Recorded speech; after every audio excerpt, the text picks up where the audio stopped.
The New York Mets have probably had the most publicized offseason this winter.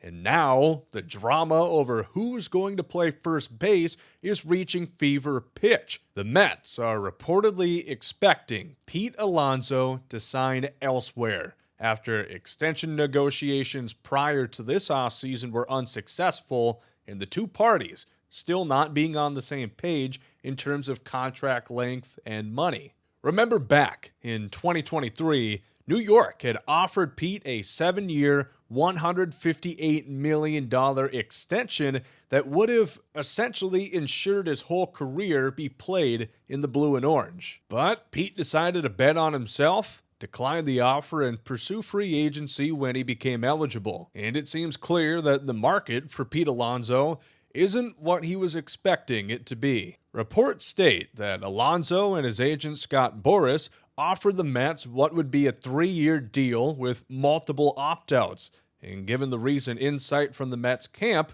it seems that Alonso isn't likely to end up a Met, which would make things very interesting.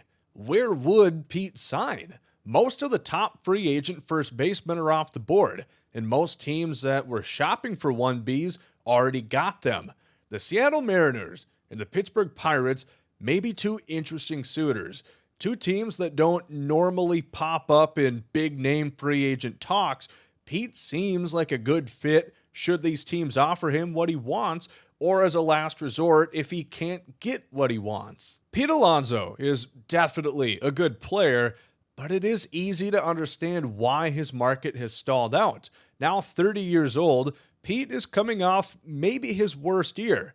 Although that is difficult to say when he still managed to hit 34 homers in the regular season and came up big for the Mets on a couple occasions in their postseason run. Alonso's peripherals stack up pretty well in line to the rest of his career. However, his contact quality did falter slightly in 2024, and his 42% ground ball rate was a career high for Pete. Alonso struggled more against breaking pitches than normal, likely being part of the cause for his lower power numbers and uptick in strikeouts. That being said, it was still more than a solid season that led to Pete Alonso being the 4th best offensive first baseman in terms of WRC+. And given his track record, I have no doubt that Pete Alonso can continue to put up these sort of numbers and get back to the 40-plus home run, 500 slug guy we've known him to be all throughout his career. He's consistent. Few players are on the field more often than Pete, and even though his on-field defense at first base is far from valuable, Pete Alonso's bat is a force that is still very desirable in baseball. Just maybe not at a $200 million price tag.